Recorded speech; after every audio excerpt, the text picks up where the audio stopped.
دعا کیجیے کہ خداوند تعالیٰ مجھے انہی کی روشنی میں صحیح بات کہنے اور ہم سبوں کو اس پر عمل کرنے کی توفیق نصیب فرمائے۔ میں نے خطبے کے اندر جو پہلی آیت کریمہ تلاوت کی ہے،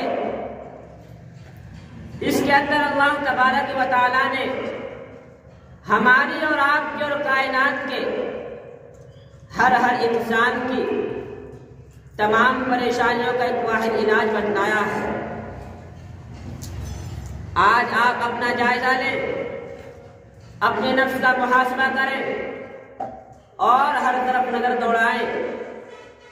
ہر طرف سے خبریں سننے کو ملتی ہیں۔ آج پوری دنیا میں بدتمیزی و بد اخلاقی، رشوت خوری، سود خوری، قتل و غارتی کا ایک بازار گرم ہے، اور جب سے انسان زمین اور آسمان کے مابین اڑنے لگا ہے، جب سے ہی اس کی پریشانیاں بڑھنی شروع ہو گئی ہیں۔ جب انسان کا چین اور سکون ختم ہو جاتا ہے، جب انسان پریشان ہو جاتا ہے کہ اب میں کیا کروں، تو قرآن کریم ہی ایک ایسی کتاب ہے جو اس کی ہدایت، اس کو رہبری کرتی ہے۔ اللہ تبارک و تعالی قرآن پاک کے اندر فرماتے ہیں وَمَا أَصَابَكُم مِّن مُّصِيبَةٍ فَبِمَا كَسَبَتْ أَيْدِيكُمْ وَيَعْفُو عَن كَثِيرٍ، کہ جو تمہارے اوپر مصیبت آتی ہے، تمہارے اوپر پریشانی آتی ہے، یہ سب تمہارے اعمال کی وجہ سے ہے۔ ورنہ تو اگر اللہ تبارک و تعالی ہم سے حساب لینے پر آ جائے، حقیقت تو یہ ہے کہ ہم ایک لمحہ بھی، ایک سیکنڈ بھی زندہ نہیں رہ سکتے۔ خلاصہ یہ ہے کہ آج ہم جن حالات و مسائل کا شکار ہیں، وہ سب ہماری بدعمالی کا ثمرہ ہے۔ ورنہ تو جس طرح اللہ تبارک و تعالیٰ نے پانی کے اندر پیاس بجھانے کی صفت رکھی ہے، کھانے کے اندر بھوک مٹانے کی صفت رکھی ہے، اسی طرح اللہ تبارک و تعالیٰ نے اپنے احکام اور حضرت نبی اکرم صلی اللہ علیہ وسلم کے مبارک طریقے کے اندر وہ تاثیر رکھی ہے۔ میں نے خطبے کے اندر جو آیت کریمہ تلاوت کی ہے، اس کے اندر اللہ تبارک و تعالیٰ فرماتے ہیں وَمَن يَتَّقِ اللَّهَ يَجْعَل لَّهُ مَخْرَجًا وَيَرْزُقْهُ مِنْ حَيْثُ لَا يَحْتَسِبُ وَمَن يَتَوَكَّلْ عَلَى اللَّهِ فَهُوَ حَسْبُهُ، کہ جو شخص تقوی اختیار کرے گا، اللہ تبارک و تعالیٰ سے ڈر کر کے زندگی گزارے گا، اللہ تبارک و تعالیٰ اس کو ایسی جگہ سے رزق دیں گے جہاں سے اس کو گمان بھی نہیں ہوگا، اس نے سوچا بھی نہیں ہوگا۔ معلوم ہوا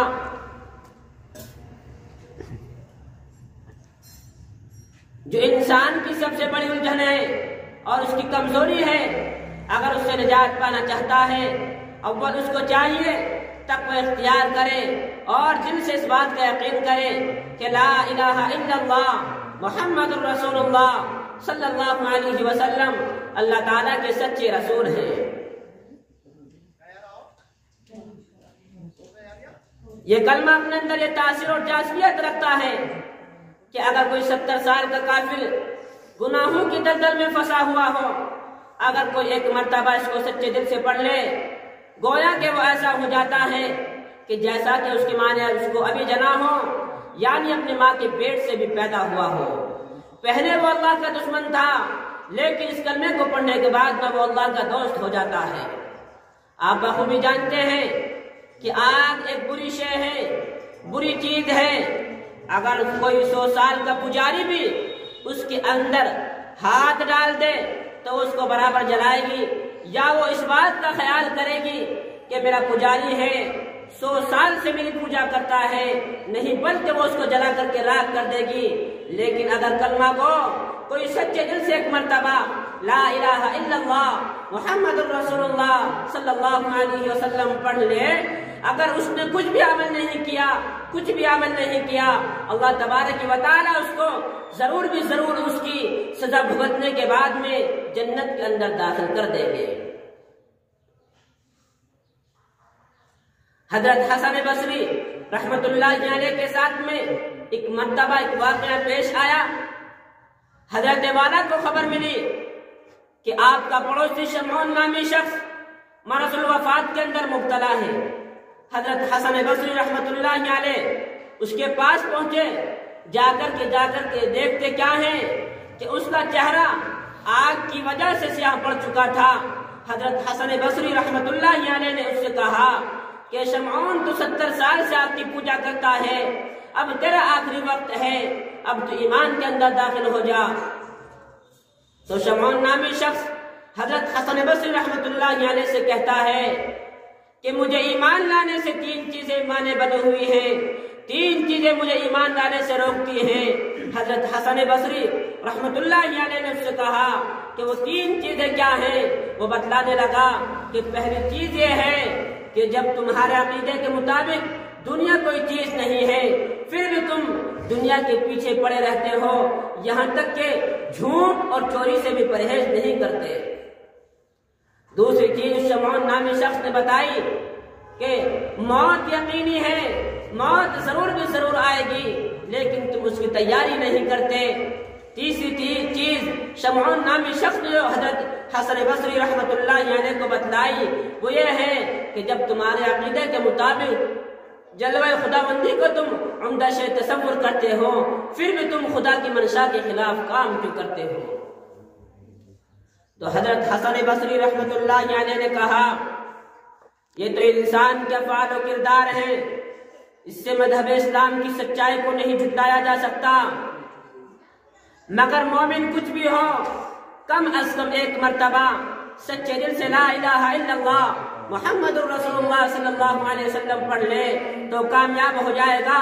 لیکن تو یہ بتلا کہ 70 سال سے تو آگ کی پوجا کرتا ہے کہ تجھے اس کے صلے میں کیا ملا؟ تو اپنے وقت کو یوں ہی ضائع کرتے رہا۔ اگر ہم دونوں آگ کے اندر ہاتھ ڈال دے، یا تجھ کو کم جلائے گی مجھ کو زیادہ جلائے گی، اس وجہ سے کہ میرا پجاری ہے میں اس کو کم جلاؤں؟ نہیں، حضرت حسن بصری رحمت اللہ علیہ نے فرمایا میرے مولا کے اندر وہ طاقت اور قوت ہے کہ اگر میں آگ کے اندر ہاتھ ڈال دوں وہ ذرہ برابر بھی مجھ کو نقصان نہیں پہنچا سکتی ہے۔ اس کے بعد میں حضرت والا نے آگ کے اندر ہاتھ ڈال دیا، آگ کے اندر سے ہاتھ باہر نکال لیا، ہاتھ کے اندر کچھ بھی اثر نہیں ہوا۔ جب وہ اس سے متاثر ہوا، شمعون نامی شخص اس واقعے سے متاثر ہوا اور کہا کہ حضرت جب آپ مجھ سے کہتے ہیں تو میں ایمان کے اندر داخل ہوتا ہوں، لیکن میری شرط یہ ہے کہ مرنے کے بعد بھی مجھے اپنے ہاتھ سے غسل دینا اور میری گواہی دینا کہ شمعون نامی شخص نے آخری وقت کے اندر ایمان کے اندر داخل ہو گیا تھا، اور بصرہ کے کچھ لوگوں کے دستخط کروا کر ایک سرٹیفکیٹ دینا اور وہ سرٹیفکیٹ میرے قبر کے اندر رکھ دینا۔ تو حضرت حسن بصری رحمت اللہ علیہ نے ایسا ہی کیا۔ کرنے کے بعد میں اور مزید شمعون نامی شخص نے بھی کہا کہ دستخط کروا کر کے دینا، دستخط کروا کر کے اس کو دے دیے۔ اس کے بعد میں شمعون نامی شخص نے لا الہ الا اللہ محمد رسول اللہ صلی اللہ علیہ وسلم پڑھ لیا اور وصیت کی کہ جب میرا انتقال ہو جائے تو مجھے اپنے ہاتھ سے غسل دینا، اپنے ہاتھ سے کفنانا۔ اس کے بعد میں اس شمعون نامی شخص کا انتقال ہو گیا۔ تو حضرت والا نے اس کی وصیت کے مطابق ایسا ہی عمل کیا۔ ایسا عمل کرنے کے بعد میں حضرت والا کو رات کو خواب کے اندر وہ شمعون نامی شخص چمکا۔ تو حضرت والا نے اس سے پوچھا کہ شمعون تیرے اوپر کیسے گزری؟ تو شمعون نامی شخص نے کہا کہ اللہ تبارک و تعالیٰ نے مجھے اپنے فضل و کرم سے معاف کر دیا، اب آپ کے اوپر کوئی بار نہیں ہے، آپ کے اوپر کوئی بوجھ نہیں ہے، آپ مجھ سے اپنا سرٹیفکیٹ واپس لے لیجئے۔ اس کے بعد میں حضرت حسن بصری رحمت اللہ علیہ جب نیند سے سو کر کے اٹھے، دیکھتے کیا ہے کہ ان کے دائیں جانب وہ سرٹیفکیٹ وہیں پر رکھا ہوا ہے۔ تو حضرت حسن بصری رحمت اللہ علیہ نے فرمایا اے اللہ تیرا فضل کسی کا محتاج نہیں ہے۔ عزیز اور بزرگوں، یہ کلمہ اپنے اندر وہ تاثر و جاذبیت رکھتا ہے۔ اگر کوئی اس نسخے کو اپنا لے اور آزما لے وہ تو ضرور بھی ضرور کامیاب ہو جائے گا۔ اس کے بعد میں آپ حضرات ان کاموں کو کریں جن کاموں کا اللہ تبارک و تعالیٰ نے حکم کیا ہے۔ نبی پاک علیہ الصلوۃ والسلام کے طریقے کے اندر 100% کامیابی کو تسلیم کریں، اور دل کے اندر کسی کی محبت نہ ہونی چاہیے، دل کے اندر صرف اور صرف اللہ تبارک و تعالیٰ کی محبت ہونی چاہیے۔ ایک مرتبہ کی بات ہے کہ حضرت فضیل بن عیاض رحمۃ اللہ علیہ اپنے چھوٹے سے بچے کو اپنی گود کے اندر بٹھا کر کے کھلا رہے تھے، تو ان کے چھوٹے سے بچے نے حضرت فضیل بن عیاض رحمۃ اللہ علیہ سے معلوم کیا، ابا جان کیا آپ مجھ سے پیار کرتے ہیں؟ حضرت فضیل بن عیاض رحمۃ اللہ علیہ نے بتلایا کہ بیٹا جب تک میں تجھ کو آنگن کے اندر صحن کے اندر نہیں دیکھ لیتا ہوں تب تک مجھ کو چین نہیں ملتا ہے۔ تو چھوٹے سے بچے نے کہا کہ ابا جان کیا آپ مجھ سے بھی محبت کرتے ہیں کہ جس نے آپ کو پیدا کیا ہے؟ تو حضرت فضیل بن عیاض رحمۃ اللہ علیہ نے بتلایا ہاں بیٹا میں اس سے بھی پیار کرتا ہوں۔ تو چھوٹے سے بچے نے کہا ابا جان مجھے تعجب ہے، مجھے حیرت ہے کہ ایک دل کے اندر دو چیزوں کی محبت کیسے جمع ہو سکتی ہے۔ اتنا سننا تھا، حضرت فضیل بن عیاض رحمۃ اللہ علیہ کا فوراً اپنے بچے کو اپنی گود سے اتارا اور وضو کیا اور نماز کے اندر مشغول ہو گئے، اور اتنا روئے کہ داڑھی مبارک آنسوں سے تر ہو گئی۔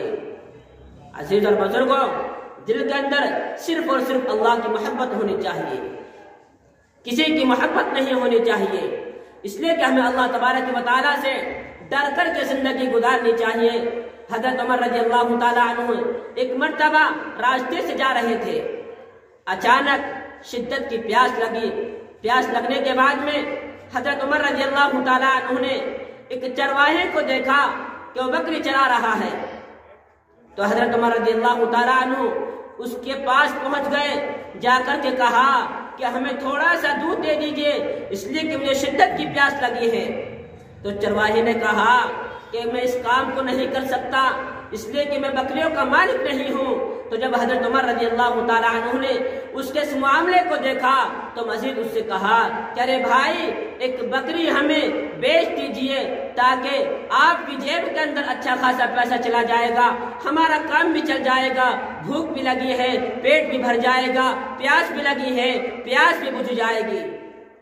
لیکن اس چرواہے نے کہا کہ میں ایسا بھی نہیں کر سکتا اس لیے کہ میں ان کا مالک نہیں ہوں۔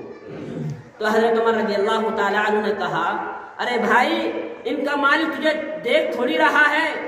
تو اس چرواہے نے کہا اگر مجھے بکریوں کا مالک نہیں دیکھ رہا ہے تو بکریوں کے مالک کا مالک تو مجھے دیکھ رہا ہے۔ این اللہ این اللہ این اللہ، اللہ کہاں چلا جائے گا، اللہ کہاں چلا جائے گا، اللہ تو مجھے دیکھ رہا ہے۔ میرے بھائی اور بزرگوں، اللہم احفظنا منہ، اللہ تبارک و تعالی ہماری حفاظت فرمائے۔ حضرت ابو ہریرہ رضی اللہ تعالی عنہ نے لوگوں سے دریافت کیا کہ آپ کانٹوں بھری وادی سے کیسے گزرتے ہیں؟ تو لوگوں نے بتلایا کہ حضرت کانٹوں بھری وادی سے بچ بچ کر کے نکلتے ہیں۔ تو حضرت ابو ہریرہ رضی اللہ تعالی عنہ نے فرمایا کہ اصل تقوی، اصل اللہ سے ڈرنے کا نام یہی ہے کہ تم زندگی سے بچ بچ کر کے آخرت کی تیاری کرو۔ عزیز اور بزرگوں، حضرت شاہ بہلول رحمۃ اللہ علیہ کو ایک بچے کی نصیحت، حضرت شاہ بہلول رحمۃ اللہ علیہ فرماتے ہیں کہ میں ایک مرتبہ بصرہ کی سڑک پر جا رہا تھا، راستے میں چند لڑکے اخروٹ اور بادام سے کھیل رہے تھے۔ میں نے دیکھا کہ ایک بچہ ان کے پاس میں کھڑا ہو رہا ہے۔ میں اس بچے کے پاس میں گیا، میں نے اس بچے سے کہا کہ بیٹا آپ روئیے مت، میں آپ کو اخروٹ اور بادام خرید کر کے دوں گا، آپ بھی ان اخروٹ اور بادام سے کھیل لینا۔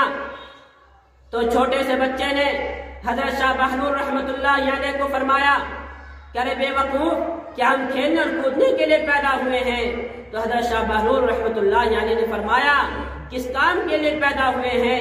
تو چھوٹے سے بچے نے کہا اللہ کی عبادت کرنے کے لیے پیدا ہوئے ہیں۔ تو حضرت شاہ بہلول رحمۃ اللہ علیہ نے تعجب سے اس بچے کو دعا دی اور کہا بیٹا تو مجھے بڑا حکیم معلوم ہوتا ہے، تو نے یہ بات کہاں سے معلوم کی ہے؟ تو اس بچے نے اس آیت کریمہ کی تلاوت کی، افحسبتم انما خلقناکم عبثا وانکم الینا لا ترجعون، کیا تمہارا یہ گمان ہے کہ ہم نے تم کو بیکار ہی پیدا کر دیا ہے؟ جب حضرت شاہ بہلول رحمۃ اللہ علیہ نے اس بچے کی نصیحت کو سنا تو اس بچے سے کہا کہ بیٹا مجھے کچھ نصیحت کیجئے۔ تو چھوٹے سے بچے نے حضرت شاہ بہلول رحمۃ اللہ علیہ کو نصیحت کی۔ نصیحت کرنے کے بعد میں وہ بچہ کش کھا کر کے نیچے گر گیا۔ حضرت شاہ بہلول رحمۃ اللہ علیہ نے اس بچے کو فوراً اٹھایا اور اپنی گود کے اندر رکھا، اور جو اس کے چہرے پر مٹی لگ چکی تھی اس مٹی کو صاف کیا۔ مٹی کو صاف کرنے کے بعد میں کچھ دیر کے بعد اس بچے کو ہوش آیا۔ ہوش آنے کے بعد میں اس بچے سے کہا بیٹا ابھی تو آپ بچے ہیں، ابھی تو آپ چھوٹے ہیں، ابھی تو آپ کے نامہ اعمال کے اندر کوئی بھی گناہ نہیں لکھا ہوا ہے۔ تو میرے بھائی بزرگوں، تو چھوٹے سے بچے نے جواب دیا کہ میں اپنی والدہ محترمہ کو دیکھتا ہوں کہ جب میری والدہ محترمہ آگ جلاتی ہیں تو پہلے چولہے کے اندر چھوٹی چھوٹی لکڑیاں رکھتی ہیں، اس کے بعد میں چولہے کے اندر بڑی بڑی لکڑیاں رکھتی ہیں۔ چھوٹی چھوٹی لکڑیوں کے ذریعے بڑی بڑی لکڑیاں آگ پکڑ لیتی ہیں۔ مجھے ڈر ہے، مجھے خوف ہے کہ کہیں جہنم میں چھوٹی چھوٹی لکڑیوں کے ذریعے پہلے میں ہی نہ رکھا جاؤں، اس کے بعد میں بڑے بڑے آدمیوں کا نمبر آئے۔ عزیز اور بزرگوں، میری مائیں اور بہنیں، آپ انہیں سمجھے ابھی ہمارے پاس میں وقت ہے، ابھی ہمارے پاس میں وقت ہے، ہم اچھے اچھے اعمال کر لیں گے نہیں، ہمیں اپنی آخرت کی تیاری کرنی چاہیے، اپنی آخرت کو سنوارنا چاہیے۔ ایک نصیحت آمیز واقعہ، حضرت عبداللہ ابن مبارک رحمۃ اللہ علیہ کا آپ نے نام سنا ہوگا۔ بہت بڑے محدث تھے، بے داغ محدث تھے کہ مالدار گھرانے سے تعلق رکھتے تھے، نہ علم سے کوئی تعلق تھا، پینا پلانا ان کا مشغلہ تھا، لیکن ان کے ایک سیب کا بہت بڑا باغ تھا۔ جب سیب کا موسم آیا تو اپنے ساتھیوں کو، اپنے اہل و عیال کو، اپنے گھر والوں کو باغ کے اندر لے کر کے چلے گئے۔ باغ کے اندر ایک دن ایک محفل جمی پینے پلانے کی، تو پینے پلانے کا شور شباب پر تھا۔ اس کے بعد میں اور حضرت عبداللہ ابن مبارک رحمۃ اللہ علیہ اچھے سنگیت کار بھی تھے، تو انہوں نے موسیقی کار اور سنگیت کو خود بجانا شروع کیا، اور اس نشے کی حالت میں ہی حضرت عبداللہ ابن مبارک رحمۃ اللہ علیہ کو نیند آ گئی۔ نیند آنے کے بعد میں جب حضرت عبداللہ ابن مبارک رحمۃ اللہ علیہ بیدار ہوئے، دیکھتے کیا ہے تو موسیقی کار سنگیت بج نہیں رہا ہے، ریڑھی بج نہیں رہی ہے۔ اس کے بعد میں اس کی مرمت شروع کرنے کے بعد میں پھر بجانا شروع کیا۔ اس کے بعد میں پھر بھی وہ ریڑھی نہیں بجتی ہے۔ اس کے بعد پھر تیسری مرتبہ اس کی مرمت کرنے کے بعد میں پھر بجانا شروع کیا۔ اس کے اندر سے اس آیت کی آواز آنے لگی، أَلَمْ يَأْنِ لِلَّذِينَ آمَنُوا أَن تَخْشَعَ قُلُوبُهُمْ لِذِكْرِ اللَّهِ وَمَا نَزَلَ مِنَ الْحَقِّ۔ کیا ابھی ایمان والوں کے لیے وقت نہیں آیا کہ ان کا دل اللہ کے ذکر سے پسیجے؟ اس کے بعد میں جب حضرت عبداللہ ابن مبارک رحمۃ اللہ علیہ نے یہ آیت سنی، فوراً کھڑے ہوئے اور تاب نہ لا سکے، اور یہ کہتے ہوئے بلا یا رب قد آن، بلا یا رب قد آن، ہاں اب ایمان والوں کے لیے وقت آ گیا ہے، ہاں اب ایمان والوں کے لیے وقت آ گیا ہے۔ میرے بھائی اور بزرگوں، کہاں تو یہ عالم تھا کہ پینے پلانے کا مشغلہ تھا، لیکن کہاں یہ انقلاب آیا کہ ایک بے داغ محدث بہت بڑے اللہ والے بن کر کے دنیا پر چھا گئے تھے۔ اللہ تبارک و تعالی قیامت کے دن ہر ایمان والے سے باز پوچھ کریں گے، کیا میں نے تم کو اتنی عمر نہیں دی تھی کہ تم حق و باطل کو پہچان کر تخت اختیار کرتے؟ میرے بھائی اور بزرگوں، دوسری آیت کریمہ میں نے خطبے کے اندر جو آیت کریمہ تلاوت کی تھی، کل نفس ذائقۃ الموت، کہ ہر نفس کو موت کا مزہ چکھنا ہے۔ حضرت سلیمان علیہ السلام کا موت کا واقعہ کہ حضرت سلیمان علیہ السلام کے پاس میں موت کا فرشتہ ایسے وقت میں آتا ہے کہ حضرت سلیمان علیہ السلام بیت المقدس کی تعمیر کر رہے ہیں۔ جب موت کا فرشتہ حضرت سلیمان علیہ السلام کے پاس آ گیا تو حضرت سلیمان علیہ السلام کہنے لگے کہ رب العالمین کا پیغام آ چکا ہے، اب کیا ہوگا؟ ابھی تو بیت المقدس کی تعمیر باقی ہے۔ اس کے بعد میں